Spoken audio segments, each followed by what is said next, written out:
याद हो आपको तो बीजांड की मैंने संरचना पढ़ाई थी, आधी बाकी थी, आधी हो चुकी थी। ओव्यूल को हम क्या बोल देते हैं, गुरु बीजाणुधानी। और आप सब जानते हैं कि ये ओव्यूल कहां पर है, ये कहां पर है बेटा, ओवरी के अंदर है। आपको जो कुछ पढ़ाया था उसको एक बार रिवाइज करवाने के लिए मैं एक बार यहां पर डायग्राम के थ्रू उसको पूरा एक्सप्लेन कर देता हूं। ठीक है, थ्योरी तो मैं एक्सप्लेन कर चुका हूं, एक बार फिर से आपके लिए डायग्राम बना रहा हूं ताकि कोई भी दिक्कत आए तो आपको अच्छे से समझ में आ जाए। देखिए, जब ओव्यूल के स्ट्रक्चर में पढ़ाता हूं तो यहां पर देखिएगा, सबसे पहले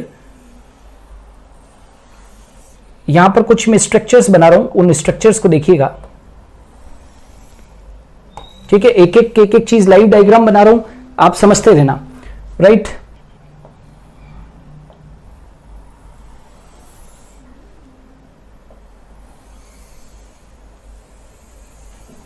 ये डायग्राम देख रहे हो, अब मेरे साथ साथ देखते रहना, एक एक चीज को यहां पर बना रहा हूं, ध्यान दीजिएगा।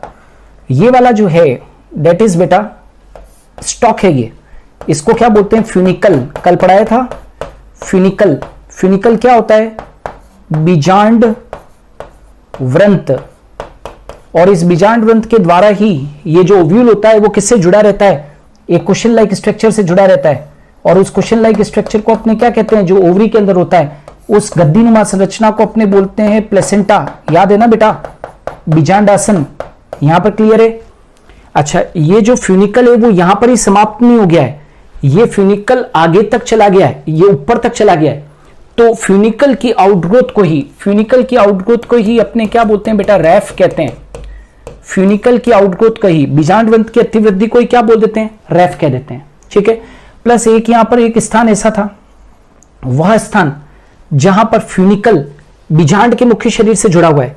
फ्यूनिकल यानी कि बीजांड व्रंत बीजांड के मुख्य शरीर से जुड़ा हुआ है, वह पॉइंट जो है वो क्या है, हाइलम है। ये भी बता चुके थे। चलो, वह बिंदु या वह रीजन, वह क्षेत्र जहां पर इंटीगुमेंट्स और फ्यूनिकल का ओरिजिन हुआ है, वह क्षेत्र जहां से इंटीगुमेंट और फ्यूनिकल का ओरिजिन हुआ है उसको अपने क्या बोलते थे, निभाग। याद है बेटा, निभाग। इसको हम क्या बोल देते हैं, चलाजा। और चलाजा के अपोजिट एंड के ऊपर, इस निभाग के अपोजिट एंड के ऊपर जहां पर अध्यावरण नहीं होते हैं, उसको हमने क्या कहा था, माइक्रोपाइल। याद है बेटा, इसको क्या कहा था, माइक्रोपाइल। माइक्रोपाइल मतलब समझते हो क्या होता है, बीजांड द्वार। ठीक है, और साथ के साथ मैंने यह भी बताया था कि यहां पर एक उत्तक होता है, राइट, जो सबसे ज्यादा मात्रा के अंदर ओव्यूल के अंदर पाया जाता है, बीजांड के अंदर पाया जाता है। उसके लिए मैंने आपको कहा था, उसको क्या कहते हैं, न्यूसेलस। है ना, कल जिनको नहीं समझ में आया हो एक बार फिर से मौका है, अच्छे से देख लो। न्यूसेलस का मतलब क्या है, बीजांड काय। थोड़ा सा फोकस तो करना पड़ेगा, क्लास में रेगुलर आना पड़ेगा बेटा, क्लास में स्किप करोगे तो समझ में नहीं आएगा। ठीक है ना, तो ये क्या है, न्यूसेलस है। ये कैसा टिश्यू था, दैट इज पेरेन्काइमेटस टिश्यू था। पेरेन्काइमेटस टिश्यू का मतलब समझते हो क्या, मृदुत्कीय उत्तक था। और ये भ्रूण कोश को पोषण देने का क्या कर रहा था, काम कर रहा था। और इस न्यूसेलस के अंदर धंसा हुआ एक और रचना थी, ये वाली। राइट, इस रचना को हमने क्या कहा था, एम्ब्रियोसेक यानी कि भ्रूण कोश। क्लियर है। और इस भ्रूण कोश के अंदर भी मैंने अलग से भी बताया था कि यहां पर इस भ्रूण कोश के अंदर यदि आप देखोगे तो कुछ सेल्स है, यहां पर 1, 2 और 3 ऊपर की तरफ सेल्स थी। और यहां पर बीच में भी 2 केंद्रक है। और यहां पर भी ये देख रहे हो, ये एम्ब्रियोसेक है। ये एम्ब्रियोसेक के अंदर ऊपर की तरफ जो 3 सेल है, इनको क्या बोलते हैं, एंटीपोडल सेल्स, प्रतिवैसांत सेल्स। प्रतिवैसांत, डीपीपी में भी क्वेश्चन वगैरह होंगे, प्रतिवैसांत कहीं लिखा हुआ हो तो मतलब समझ जाना, एंटीपोडल सेल। ठीक है, नीचे की तरफ यदि यहां पर देखो तो ये क्या चीज है, ये वाली, ये एक्स सेल है बेटा, एक्स सेल है। एक्स सेल का नंबर कितना है, 1 है। और ये जो दो चीजें यहां पर दिख रही है, ये दो, ये क्या है, सिनर्जिड्स। सिनर्जिड्स को हम क्या बोलते हैं, सहाय, या तो सहाय या सहायक कोशिका, जो भी बोलना चाहो, सहायक कोशिका या सहायक कोशिका। कितना है इनका नंबर, 2 है। एग सेल कितनी थी, 1 थी। और ये जो बीच में जो दिख रही है ना, ये वाले दोनों, ये क्या चीज है, ध्रुव केंद्रक। ये ध्रुव केंद्रक है, जिनको कि हम पोलर न्यूक्लियाई भी कहते हैं, जिनको कि हम क्या बोलते हैं, पोलर न्यूक्लियाई भी कहते हैं। और इस न्यूसेलस को चारों तरफ से घेरे हुए, न्यूसेलस को चारों तरफ से घेरे हुए यहां पर ये क्या है, इंटीगुमेंट है, अध्यावरण है। और इन अध्यावरणों को क्या कहते हैं, जैसे ये बाह्य अध्यावरण है। बाह्य अध्यावरण का मतलब समझते हो बेटा, आउटर इंटीगुमेंट। ये आउटर इंटीगुमेंट है, आउटर इंटीगुमेंट है। और ये वाला जो है, ये वाला, ये क्या है, इनर इंटीगुमेंट है। इनर इंटीगुमेंट मतलब समझते हो, भीतरी अध्यावरण, ठीक है। और जब दो अध्यावरण हो, आज की क्लास में पढ़ूंगा भी, तो उसको क्या बोलते हैं, बाइटेगमिक ओव्यूल, मतलब द्विअध्यावरणीय बीजांड, द्विअध्यावरणीय बीजांड। तो ये आपके सामने ये एक स्ट्रक्चर बना हुआ था, याद है।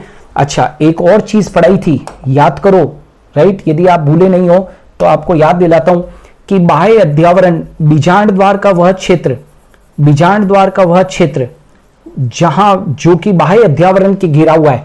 बीजांड द्वार का वह क्षेत्र, क्या कहा मैंने, बीजांड द्वार का वह क्षेत्र जो किसके द्वारा घिरा हुआ है, बाह्य अध्यावरण के द्वारा घिरा हुआ है। जानते हो बेटा उसको क्या कहते हैं, याद है कि नहीं है, एक्सोस्टोम। घर पे जाके रिवाइज किया था, एक्सोस्टोम। और दूसरा भाग, और जो दूसरा भाग था, याद है दूसरा भाग कौन सा, ये वाला जो भाग है, ये देखो, ये यहां पर जो आंतरिक अध्यावरण से घिरा हुआ है, जो आंतरिक अध्यावरण से घिरा हुआ है, बताओ इस भाग को क्या कहते हैं, एंडोस्टोम। इस भाग को क्या कहते हैं भैया, एंडोस्टोम कहते हैं। इस भाग को एंडोस्टोम कहा जाता है। अब तो क्लियर है, ये जो आपके सामने बना हुआ है, ये एक बीजांड की संरचना है। अरे समझ में आया कि नहीं आया भैया? यदि समझ में आया हो तो चैट बॉक्स में एक बार लिख दिया करो, यस सर, है ना, ताकि हमारे भी सामने जो है वो जोश आता है हमको भी, और सामने दिखता है कि हाँ भैया बच्चों को समझ में आ रहा है। आगे बढ़ते हैं बेटा। तो ये जो है वो आपके सामने एक संरचना बनी हुई है, बीजांड की संरचना। क्लियर? जहां तक पिछले टर्न पे पढ़ा दिया था, अब उसके आगे बढ़ रहा हूं। क्लियर है? एक बार और रिवाइज कर लेना इसको, है ना। यहां तक मैंने पढ़ा दिया था बेटा, देखो एक बार क्विक देख लीजिए। देखो प्लेसेंटा जिससे कि ओव्यूल जुड़ा हुआ है, बता दिया है, ठीक है। फ्यूनिकल क्या होता है? फ्यूनिकल बीजांड व्रंत, पूरा क्लियर है, बीजांड का व्रंत है। हाइलम क्लियर है।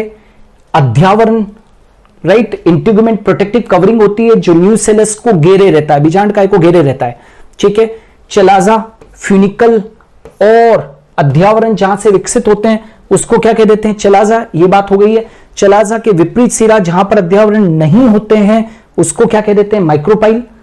और बाह्य अध्यावरण, बीजांड द्वार का वह क्षेत्र जो बाह्य अध्यावरण के द्वारा घिरा रहता है उसको एक्सोस्टोम कहते हैं। यहां तक क्लियर बेटा? और आंतरिक भाग, बीजांड द्वार का आंतरिक भाग जो आंतरिक अध्यावरण के द्वारा घिरा रहता है उसको हम क्या कह देते हैं? एंडोस्टोम। क्लियर? और जाते जाते मैंने यह भी बताया था कि फ्यूनिकुलस से या तो बीजांड व्रंत से, ध्यान से सुन लो, या तो बीजांड व्रंत से या फिर प्लेसेंटा से कुछ तंतु जुड़े रहते हैं बेटा, और उन तंतु को क्या बोलते हैं? ऑब्ट्यूरेटर्स कहते हैं। और ऑब्ट्यूरेटर्स पराग नलिका को माइक्रोपाइल की तरफ दिशा निर्देश देते हैं, या उन्हें माइक्रोपाइल की तरफ, बीजांड द्वार की तरफ निर्देशित करते हैं। किसको? पराग नलिका को, ताकि वह पराग नलिका बीजांड द्वार से होते हुए, राइट, बीजांड में प्रवेश कर जाए। तो ये देखो, ऑब्ट्यूरेटर्स पराग नलिका को अंडाशय में माइक्रोपाइल की ओर निर्देशित करने का कार्य कौन करते हैं? ऑब्ट्यूरेटर। ठीक है। कल एक बच्चे ने एक क्वेश्चन भी पूछा था कि सर फिलीफॉर्म एपरेटस अलग है क्या? तो हाँ बेटा, फिलीफॉर्म एपरेटस अलग है। फिलीफॉर्म एपरेटस कहां होता है?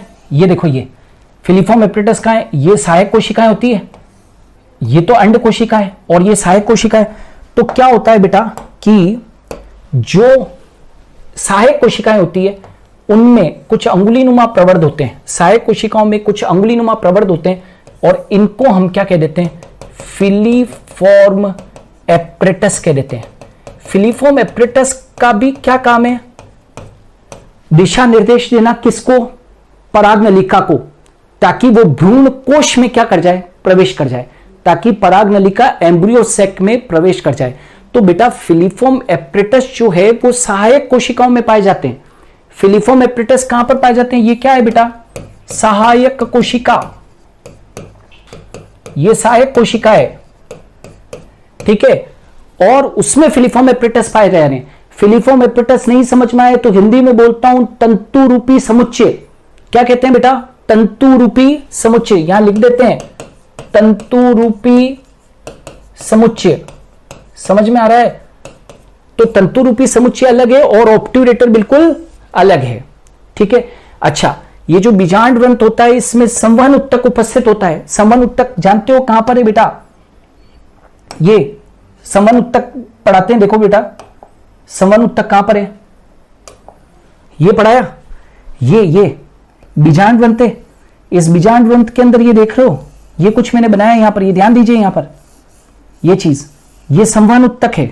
यहां पर लिख देते हैं वेस्कुलर टिश्यू, संवहन उत्तक। संवहन उत्तक क्या होता है? क्या काम होता है संवहन उत्तक का? संवहन उत्तक का काम है कि प्लेसेंटा से भोज्य पदार्थ को बीजांड में क्या करना? पहुंचाना।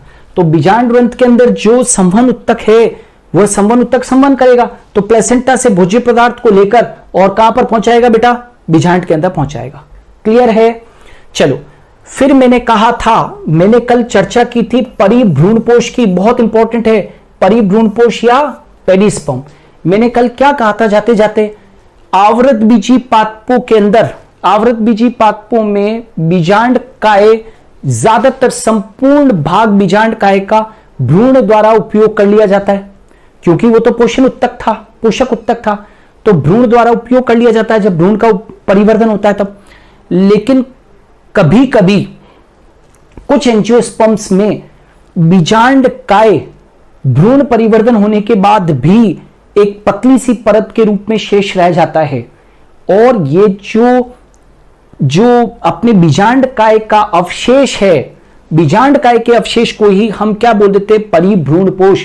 और यहां पर एनसीईआरटी के एग्जाम्पल लिखे हुए हैं कि परिभ्रूणपोष किस किस में पाया जाता है। तो बेटा पाइपरेसी कुल का एक सदस्य काली मिर्ची, जिसको कि अपने बायोलॉजी के अंदर पाइपर नाइग्रम कहते हैं, उसमें, तथा जिंजीबेरेसी कुल के दो सदस्य है हल्दी और अदरक, उसके अंदर भी ये परिभ्रूणपोष पाया जाता है। और बीट जिसको कि चुकंदर कहते हैं, उसके अंदर भी परिभ्रूणपोष पाया जाता है। रटने की कोई जरूरत नहीं है। परिभ्रूणपोष यानी कि जो पेरिस्पर्म है वो बेटा बीजांड काय का बचा हुआ शेष भाग है, जो पतली सी परत के रूप में बीज में शेष रह जाता है, उसको हम क्या बोल देते हैं? परिभ्रूणपोष कह देते हैं। आर यू गेटिंग और नॉट बेटा? ठीक है। नाउ ये जो रैफ है, आज की क्लास में मैं पढ़ा चुका हूं। रैफ क्या था बेटा? रैफ के लिए मैंने कहा था कि बीजांड ग्रंथ जो है वो बीजांड के पार्श्व भाग में अतिवृद्धि कर लेता है। बीजांड ग्रंथ नीचे तक ही सीमित नहीं है। कई लोग सोचते हैं कि बस वो हाइलम वाले भाग तक ही सीमित था, नहीं। बीजांड ग्रंथ क्या कर लेता है? लेटरल आउटग्रोथ ले लेता है, पार्श्वी अतिवृद्धि कर देता है, और उससे क्या बनता है? रैफ बनता है, जो कि मैंने आज की क्लास में आपको पूरा समझाया था। क्लियर है? ये देखो रैफ बता रखा है, ये वाला भाग। ये बेटा बीजांड ग्रंथ केवल यहां तक ही समाप्त नहीं हो गया है। कई लोग सोचते हैं कि बीजांड ग्रंथ यहां तक ही समाप्त हो गया है। नो, बीजांड ग्रंथ की जो आप ये देख रहे हो ना अतिवृद्धि, बीजांड ग्रंथ की जो आप अतिवृद्धि देख रहे हो बेटा, ये वाली, ये जो देख रहे हो पूरी, ये जो बीजांड ग्रंथ की अतिवृद्धि दिख रही है, ये चीज, ये जो अतिवृद्धि है, यही चीज वास्तव में क्या है? रैफ है, जिसके बारे में मैंने आज आपको जिक्र किया। तो this is raphe. Are you getting? आगे बढ़ सकते हैं। ये डायग्राम आपको पहले ही बता दिया था मैंने, कल की क्लास में पूरा एक एक बिंदु एक्सप्लेन किया था, ठीक है। और एम्ब्रियो सैक को बाहर निकाल के बताया हुआ है। एम्ब्रियो सेक को बाहर निकाल के बताया हुआ है, जिसके ऊपर यहां पर 3 एंटीपोडल सेल, प्रति व्यासांत कोशिका, यहां पर ये 1 एग सेल बता रखी है और आपको 2 सिनर्जिड्स बता रखे हैं, 2 सिनर्जिड 1 एग सेल। और ध्यान रखना बच्चों, 2 सिनर्जिड और 1 सेल को मिलाकर जानते हो क्या कहते हैं? एग एपरेटस कहते हैं, जो आगे चलकर भी मुझे पढ़ाना है। एग एपरेटस कहते हैं, है ना, अंड समुच्चय, हिंदी में बोलूं तो अंड समुच्चय। अंड समुच्चय का मतलब क्या होता है? ये पूरा अंड समुच्चय है, 2 सिनर्जिड प्लस 1 एग सेल मिलाकर अंड समुच्चय बनता है। तो ये एम्ब्रियो सेक है पूरा। तो ये तो आपके सामने जो बना हुआ है ये एक परिपक्व बीजांड है और ये एक परिपक्व एम्ब्रियो सेक है। ठीक है, अब आगे बढ़ते हैं बेटा और बीजांड की कुछ और संरचनाओं को आज अपने पढ़ेंगे। नाउ ये कुछ ऐसी चीजें हैं बेटा जो केवल नीट लेवल की है, बोर्ड लेवल की नहीं है, नीट लेवल की है। ठीक है, विशेष प्रकार के अध्यावरण, विशेष प्रकार के अध्यावरण, स्पेशल इंटीगुमेंट्स, चारों के चारों पॉइंट इंटीगुमेंट्स के लिए, और बहुत अच्छे से समझना चाहिए बेटा इसको, क्योंकि आप लोगों के लिए नई चीज है। पहले से बता दूं, पढ़ाने के पहले बता दूं, एकदम से समझ में नहीं आएगी क्योंकि आपने सुना हुआ नहीं है, नई चीज है, राइट। तो एरिल कम से कम भी अभी तक 7 से 8 बार नीट के अंदर यह क्वेश्चन पूछा जा चुका है बेटा। कितना? एरिल यहां पर, इसलिए मैंने इसको सम्मिलित किया है। आप पुराने पेपर्स को देख लीजिएगा, आपको प्रूव हो जाएगा कि कितनी बार ये प्रश्न पूछा गया है। पहले तो ये बता दो अध्यावरण क्या होते हैं। अध्यावरण प्रोटेक्टिव कवरिंग से, ये सुरक्षात्मक आवरण है बेटा, जो किसको घेरे हुए हैं? बीजांड को घेरे हुए हैं।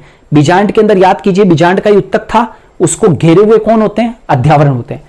मैं ये कह रहा हूं कि ये जो अध्यावरण होते हैं वो भी कुछ स्पेशल इंटीगुमेंट्स भी होते हैं, कुछ विशेष पादपों में विशेष प्रकार के अध्यावरण होते हैं, उन्हीं को मैं पढ़ा रहा हूं। जैसे कि एरिल, ये एक प्रकार का तीसरा अध्यावरण है। आपको मैंने कितने अध्यावरण पढ़ाए भैया? 2, बाह्य अध्यावरण और आंतरिक अध्यावरण। यस और नो बेटा, आउटर इंटीगुमेंट और इनर इंटीगुमेंट। लेकिन ये तीसरा अध्यावरण है और जिसका निर्माण बीजांड वृंत से, जिसका निर्माण बीजांड वृंत से, बीजांड के आधार पर होता है। बीजांड वृंत से, बीजांड वृंत से इसका निर्माण, मतलब बीजांड के आधार पर होता है, जिसका निर्माण बीजांड वृंत यानी कि फ्यूनिकल से कहां पर होता है? बीजांड के आधार पर होता है। इसका बेस्ट एग्जांपल है मिरिस्टिका और एस्फोडिलस। एस्फोडिलस, अब आपने ये एस्फोडिलस और मिरिस्टिका तो नहीं सुना होगा, आज तक नीट के अंदर जो क्वेश्चन पूछा गया है वो यहां से पूछा गया है ना। और प्रश्न क्या पूछते हैं? नीट का प्रश्न कैसे पूछते हैं? लीची में, लीची में खाने योग्य भाग, खाने योग्य भाग, खाने योग्य भाग। लीची में आप क्या खाते हो, है ना। आपसे प्रश्न क्या पूछा जाएगा? वहां पर प्रश्न पूछा जाएगा बेटा कि लीची में आप क्या खाते हो, है ना। लीची में खाने योग्य भाग, लीची में खाने योग्य भाग। तो आंसर क्या है मालूम है? एरिल। क्यों बेटा? ये जो एरिल होता है वो एडिबल होता है। एडिबल मतलब खाने योग्य होता है। भूलोगे तो नहीं? तो बताओ जल्दी से, एरिल क्या है?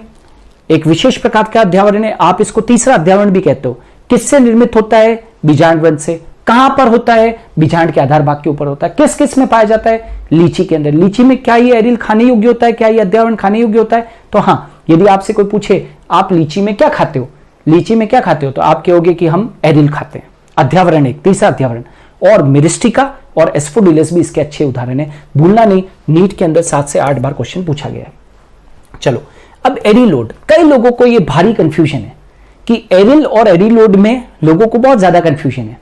ठीक है, यहां पर क्या होता है? बाह्य अध्यावरण के शीर्ष से उत्पन्न होकर, क्या कहा मैंने? ये बाह्य अध्यावरण का जो शीर्ष है उससे तो ये उत्पन्न होता है और नीचे की ओर वृद्धि करके संपूर्ण बीजांड को घेर लेता है। मानो कि ये बीजांड है, मानो कि ये क्या है बेटा? बीजांड है।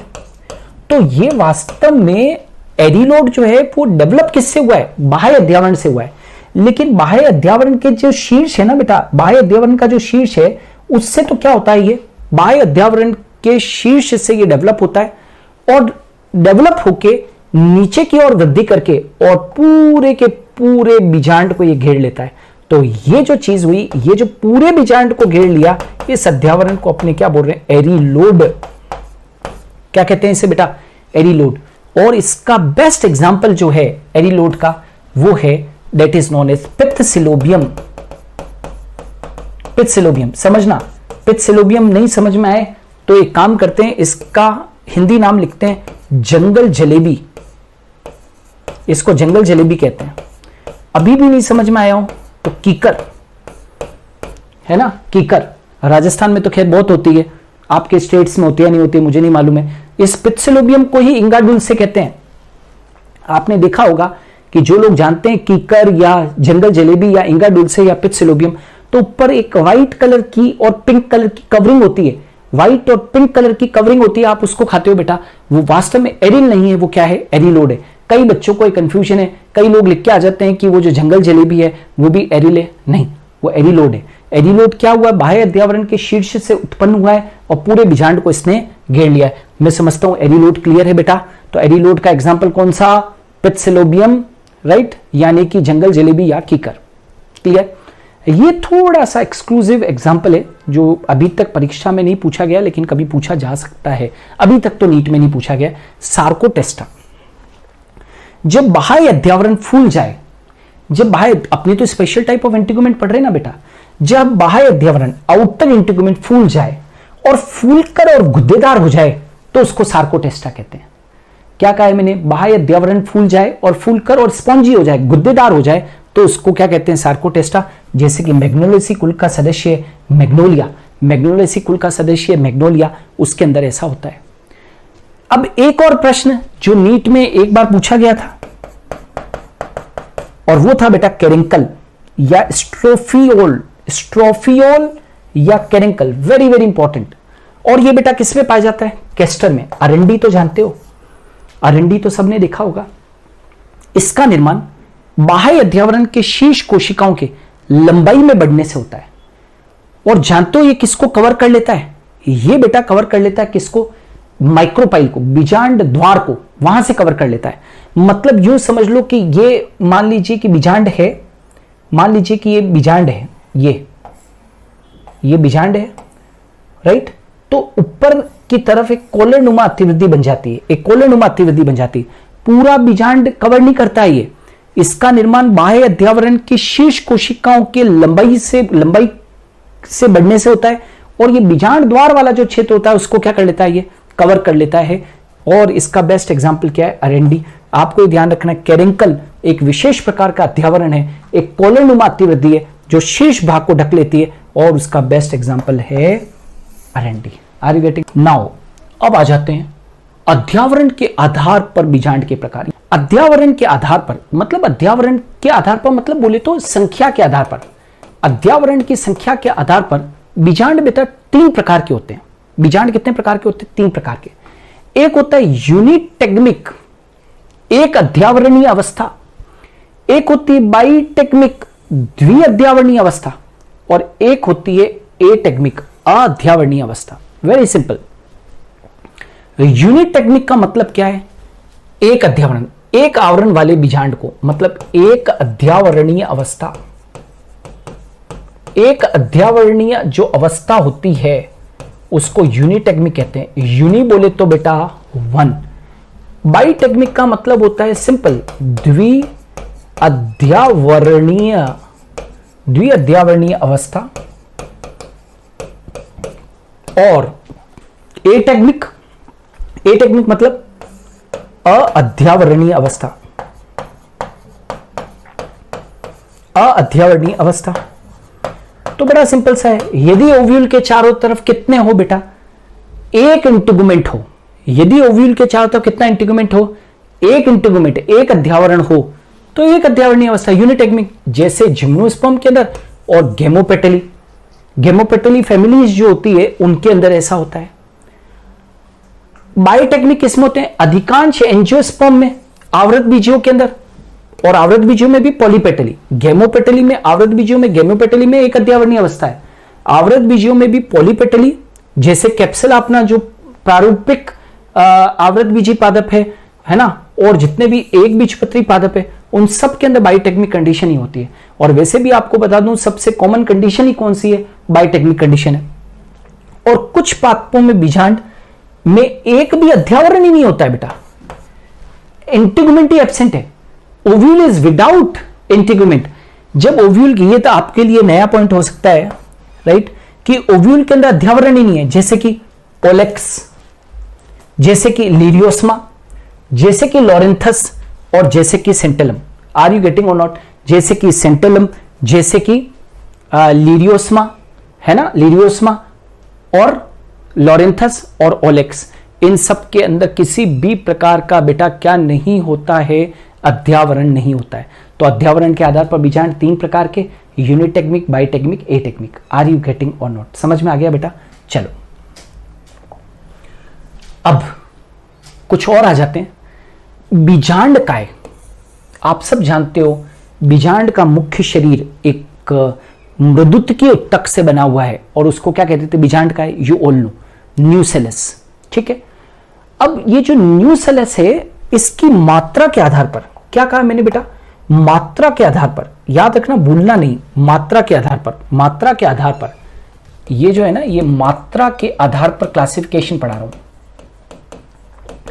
एक ओव्यूल के अंदर, बीजांड के अंदर बीजांड का उत्तक की मात्रा कितनी है, कम है या ज्यादा है, उसके आधार पर बीजांड को 2 श्रेणियों के अंदर बांटा गया है। बड़ा सिंपल सा है, एक होता है टेनिन्यूसिलेट और एक होता है क्रेसिन्यूसिलेट। सिंपल है, टेनु और क्रेसिन्यूसिलेट। टेनिन्यूसिलेट का मतलब क्या होता है? यदि बीजांड का अल्प मात्रा में हो राइट, या पतली परत के रूप में हो बीजांड के अंदर, या कम मात्रा में हो, या अल्प विकसित हो, तो ऐसा बीजांड क्या कहलाएगा? टेनिन्यूसिलेट। याद रखोगे बेटा, सिंपल सी बात है, सोचो जरा, बीजांड के अंदर बीजांड का उत्तक, if nucellus is found in less quantity in an ovule, एक बीजांड के अंदर यदि कम मात्रा में उपस्थित हो, एक बीजांड के अंदर यदि न्यूसेलस कम मात्रा में उपस्थित हो, पतली परत के रूप में विकसित हो, तो बताओ जल्दी से उसको क्या कहते हैं? ये आदिम प्रकार का होता है, एडवांस प्रकार का नहीं है। उदाहरण के तौर पर आवृतबीजी पादपों के गेमोपेटली समूह, आवृतबीजी पादपों के जितने भी गेमोपेटली फैमिलीज है उनके अंदर ऐसा होता है।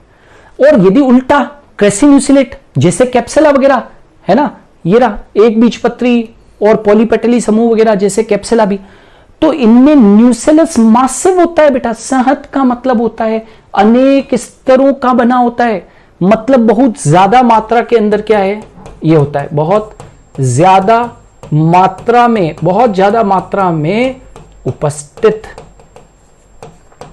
बहुत ज्यादा मात्रा में क्या होता है? उपस्थित होता है। तो क्रेसिन्यूसिलेट तो सिंपल है, टेनिन्यूसिलेट मतलब बीजांड का कम मात्रा में होता है और क्रेसिन्यूसिलेट ज्यादा मात्रा में होता है। इसका उदाहरण क्या? आवृतबीजी पादपों के गेमोपेटली समूह। इसका उदाहरण क्या? आवृतबीजी पादपों के पॉलीपेटली समूह और साथ के साथ एक बीजपत्री। आर यू गेटिंग और नॉट बेटा? समझ में आया भैया? चल, वेरी गुड। अब आ जाते हैं कंपोजिटिकुल। आपने कुल सुना है बेटा? कंपोजिटिकुल अलग अलग होते हैं ना, क्रूसीफेरिकुल, मालवेसिकुल, सोलेनिसिकुल, कुकरबिटेसिकुल। वैसे ही एक कंपोजिटिकुल होता है। कंपोजिटिकुल बोले तो जितना भी पुष्पीय पादपों का कुल है ये, जिसमें सूरजमुखी और ये गेंदा और कॉस्मोस, जीनिया सब शामिल है उसमें। तो कंपोजिटिकुल में ये स्टार बना दिया है, ये थोड़ा एक्सक्लूसिव डिफरेंट पॉइंट है, आ जाए कभी आ सकता है, क्योंकि मैंने कहा ना मैं कोई भी चांस तो लूंगा ही नहीं, कुछ भी छोड़ूंगा नहीं, A to Z तक, है ना। तो कभी पूछ सकते हैं राइट, बोर्ड की जो तैयारी कर रहे हैं वो नहीं भी याद करेंगे तो भी चलेगा, लेकिन नीट की जो कर रहे हैं उनको तो आना ही चाहिए। कंपोजिटिकुल के पादपों में बीजांड काय नष्ट हो जाता है, समझना। कंपोजिटिकुल जो पुष्पीय पादपों का कुल है उसमें बेटा क्या हो जाता है? बीजांड काय नष्ट हो जाता है तथा अध्यावरण वृद्धि करके और न्यूसेलस जैसा उत्तक बनाता है। क्या कहा मैंने? मैंने कहा अध्यावरण वृद्धि करके और न्यूसेलस जैसा उत्तक बना देता है, और उसको हम क्या कह देते हैं? एंडोथेलियम कह देते हैं। मतलब कंपोजिटिकुल के पादपों में बीजांड काय तो क्या हो गया? नष्ट हो गया। अब जो अध्यावरण है वो न्यूसेलस जैसा उत्तक बना देता है, न्यूसेलस जैसा उत्तक, और उसको क्या कह देते हैं? एंडोथेलियम अथवा अध्यावरणीय टेपेटम कहते हैं उसको, अध्यावरणीय टेपेटम। क्यों? क्योंकि ये जो अध्यावरण होगा बीजांड का पोषण देने का काम करता है, वो तो नष्ट हो गया। अब अध्यावरण बिल्कुल न्यूसेलेस जैसा हो गया, मतलब पोषक उत्तक की तरह व्यवहार करेगा, और पोषण देने का काम किसका था? टेपेटम का। तो इसको वहां से कोरिलेट किया गया, इसको बोलते हैं अध्यावरणीय टेपेटम। वेरी वेरी इंपॉर्टेंट, अध्यावरणीय टेपेटम। इसको क्या बोल देते हैं? अध्यावरणीय टेपेटम, क्योंकि अध्यावरण बीजांड काय की तरह पोषण देने का काम करेगा, है ना। तो उसको क्या कह देते हैं? अध्यावरणीय टेपेटम। और ये बहुगुणित होता है। बहुगुणित बोले तो पॉलीप्लॉइड। क्या कहते हैं इसको? पॉलीप्लॉइड। पॉलीप्लॉइड, ठीक है। एक और एक्स्ट्रा पॉइंट है, फिर उसके बाद में हम बीजांड के टाइप्स पढ़ना शुरू कर देंगे। पोडोस्टोमेसी एक पादप कुल है बेटा, पोडोस्टोमेसी। इस कुल के सदस्यों में न्यूसेलस घुल जाता है, डिसॉल्व हो गया। न्यूसेलस जो बीजांड का उत्तक है वो घुल गया और एक पोषक गुहा बना देता है, और उस पोषक गुहा को सूडो एम्ब्रियो सेक कहते हैं। क्या कह देते हैं उसे? सूडो एम्ब्रियो सेक, मतलब कूट भ्रूण कोश, है ना। सूडो एम्ब्रियो सेक या आभासी भ्रूण कोश बना देता है। समझ में आ रहा है? पोडोस्टोमेसी कुल के सदस्यों में न्यूसेलस बेटा घुलकर एक पोषक गुहा बना देता है, और उस पोषक गुहा को सूडो एम्ब्रियो सेक या आभासीय भ्रूण कोश के नाम से भी जानते हैं। ये दोनों पॉइंट बहुत एक्स्ट्रा है ना बेटा। बोर्ड में तो नहीं पूछे जाएंगे, लेकिन हायर लेवल की जो परीक्षाएं होती है उसमें पूछा जा सकता है। अब बीजांड की संरचना को खत्म करें उससे पहले बीजांडों के प्रकार को पढ़ लेते हैं। बीजांडों के प्रकार। अब आपको बीजांड पूरे पढ़ लिए बेटा, लेकिन जो बीजांड होते हैं वो भी कितने टाइप्स के होते हैं? वो भी 6 प्रकार के होते हैं। बीजांड भी कितने प्रकार के हैं? 6 प्रकार के।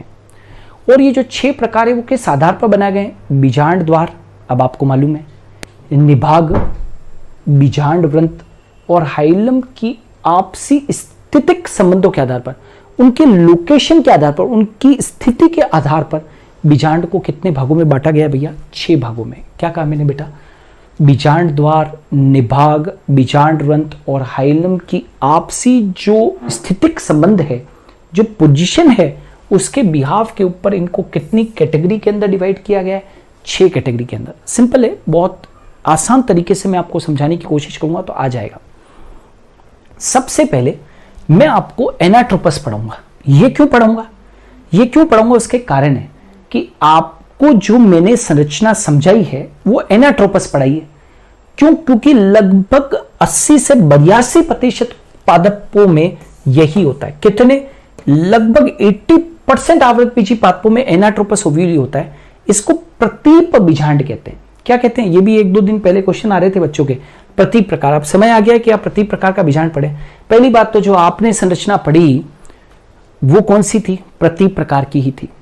ये प्रतीप प्रकार कैसा बीजांड है? समझिए, किसी इंसान को सर नीचे कर दिया जाए और पैर ऊपर कर दिया जाए, किसी इंसान का सर तो नीचे और पैर ऊपर कर दिए जाए, तो बताओ वो सीधा कहलाएगा कि उल्टा कहलाएगा? अरे सीधा कहलाएगा कि उल्टा कहलाएगा? उल्टा कहलाएगा ना। बस तो यहां पर वैसा ही मामला है, ये उल्टा है। आप एक बात बताइए, मैंने माइक्रोपाइल नीचे बनाया कि ऊपर बनाया बेटा? सेमी, यस और नो? मैंने माइक्रोपाइल नीचे बनाया था कि ऊपर बनाया था? नीचे बनाया था ना। लेकिन माइक्रोपाइल तो हमेशा ऊपर होता है, माइक्रोपाइल तो हमेशा ऊपर होता है। हमने कहां बनाया था? जानबूझ के नीचे। क्यों? क्योंकि ये बीजांड उल्टा होता है। ये बीजांड बेटा 180 डिग्री के ऊपर घूम गया है। सोचो, ये माइक्रोपाइल है और ये चलाजा है। माइक्रोपाइल ऊपर होता है, चलाजा नीचे होता है। अब इसको मैं 180 डिग्री के ऊपर घुमा दूं, राइट? यदि मैं आपको पकड़ के उल्टा कर दूं तो बताओ आपका सिर कहां पर होगा? नीचे। और पैर कहां पर होंगे? ऊपर। तो उल्टा कर देंगे 180 डिग्री के ऊपर, तो माइक्रोपाइल नीचे और चलाजा ऊपर चले जाएगा कि नहीं चले जाएगा? आपने पढ़ा था कि नहीं पढ़ा था ये चीज? बस वैसा ही हुआ। इस बीजांड का शरीर बीजांड वृंत पर कितने डिग्री के ऊपर घूम गया बेटा? 180 डिग्री के कोण पर घूम गया। तो बताओ ये बीजांड कैसा हो गया? उल्टा बीजांड हो गया। तो इसलिए इसको उल्टा कहते हैं। उल्टा बोले तो inverted, it is called as inverted ovule. इस बीजांड में निभाग और बीजांड द्वार एक सीधी रेखा में होते हैं। निभाग और बीजांड द्वार, बताओ एक सीधी रेखा में थे कि नहीं थे? हां करना बेटा, एक सीधी रेखा में थे। निभाग के बिल्कुल अपोजिट कौन था? बीजांड द्वार था। और इसमें बीजांड द्वार तथा हाइलम पास पास स्थित होते हैं। और बीजांड द्वार और हाइलम, मैंने डायग्राम बनाया था, बिल्कुल क्या होते हैं? पास पास स्थित होते हैं। 80% आवृत बीजियों के अंदर इसी प्रकार का बीजांड पाया जाता है, परंतु कैप्सुला में नहीं। ये बहुत खास है, क्योंकि आप सोचो कि हर चीज जो फेमस है वो कैप्सुला में होगी, ऐसा नहीं है भैया। कैप्सुला के अंदर कैम्पाइलोट्रोपस है, गलती से भी कहीं मार्क मत करके आ जाना, कैप्सुला के अंदर कैम्पाइलोट्रोपस है। Are you getting? चलो आगे बढ़ते हैं। तो ये देखो, ये कैप्सुला में नहीं होता, ये सबसे सामान्य प्रकार का बीजांड है, इसलिए इसे प्रारूपिक बीजांड कहते हैं। इसे क्या कहते हैं? टिपिकल ओव्यूल कहते हैं। इसे रेसुपिनेट बीजांड भी कहते हैं। Very very very very important, right. Resupinate का मतलब भी क्या होता है? किसी चीज को, सीधी चीज को उल्टा कर दिया जाए, है ना, सीधी चीज को उल्टा कर दिया जाए। मैं आपको यूं पकड़ के उल्टा कर दूंगा ऐसे, तो वो क्या हो गया? रेसुपिनेट। रेसुपिनेट का मतलब है किसी सीधी चीज को क्या कर दिया जाए? उल्टा कर दिया जाए। जैसे सोलेनेसी, मालवेसी, कुकुरबिटेसी, कंपोजिटी के सदस्य सारे के सारे वो कौन से हैं? एनाट्रोपस ओविल। आप जब भी डायग्राम बनाते हो अपने बोर्ड के एग्जाम में या किसी भी किताब में आप देखते हो, तो वो सब क्या है बेटा? जरा देखना, ये वाला, ये देख रहे हो? इसमें से एनाट्रोपस कौन सा है? पहचानो, ये एनाट्रोपस है, ये माइक्रोपाइल और ये चलाजा। मुझे एक बात बताओ, माइक्रोपाइल और चलाजा एक सीधी रेखा में है या नहीं? ये मुझे जवाब चाहिए। एक सीधी रेखा में। और यहां पर क्या होगा बेटा? हाइलम। यहां पर इस स्थान के ऊपर क्या होगा? हाइलम। तो बताओ बीजांड द्वार के पास में क्या होगा? हाइलम। और ये बिल्कुल उल्टा है, क्योंकि ये 180 डिग्री के ऊपर घूम गया है। अब कुछ के मन में प्रश्न हो रहा होगा कि ये 180 डिग्री के ऊपर घुमा तो सीधा कैसा होता है?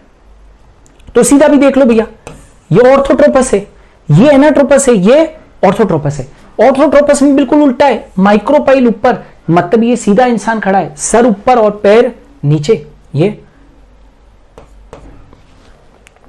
चला जाए, ठीक है, ये सीधा है, ऐसे पेन से समझो, ये मेरे हाथ में पेन है, ये माइक्रोपाइल है, ये चला जाए। ये कौन सा हो गया? Very simple, orthotropous. उल्टा हो जाए, 180 डिग्री के ऊपर घूम जाए तो माइक्रोपाइल नीचे और चला जाए ऊपर, वेरी सिंपल। एनाट्रोपस 180 डिग्री के ऊपर घूम गया। हाँ ना बेटा? इज इट क्लियर और नॉट? ठीक है, चलो अब आगे बढ़ते हैं। नेक्स्ट,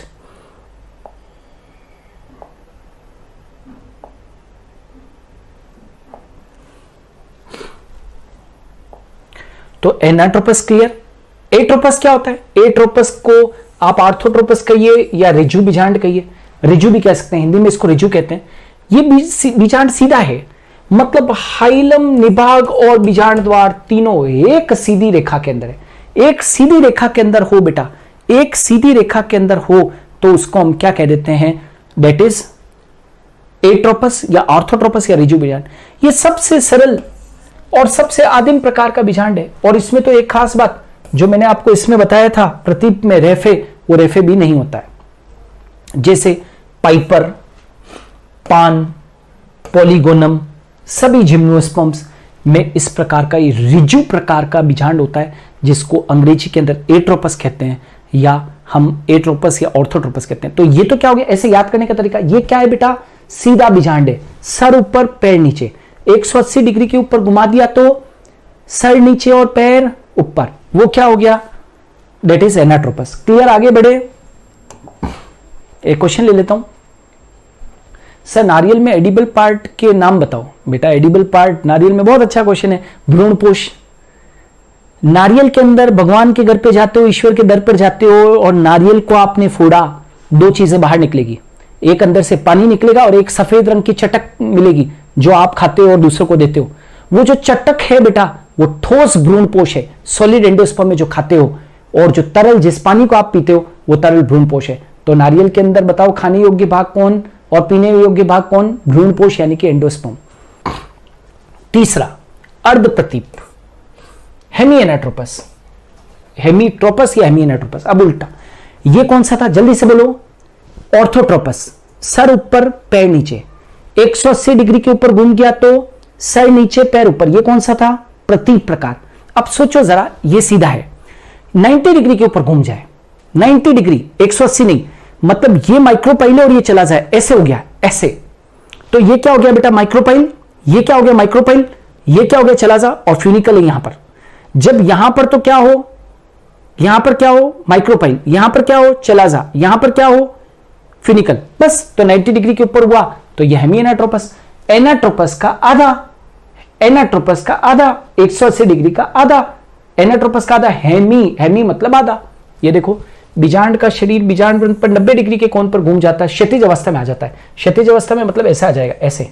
ये देखो बेटा कैसा आ गया, इसको मैं बना के बता देता हूं आपको, क्लियर कर देते हैं अभी आपको। ये इस प्रकार से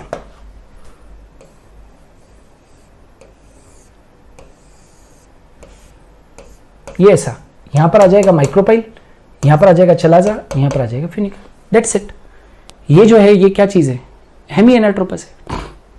यह ऑर्थोट्रोपस व एनाट्रोपस के बीच का मध्यवर्ती अवस्था। यस, ऑर्थोट्रोपस ऐसा होता है, एनाट्रोपस ऐसा होता है, तो हेमी एनाट्रोपस तो बीच का होगा 90 डिग्री।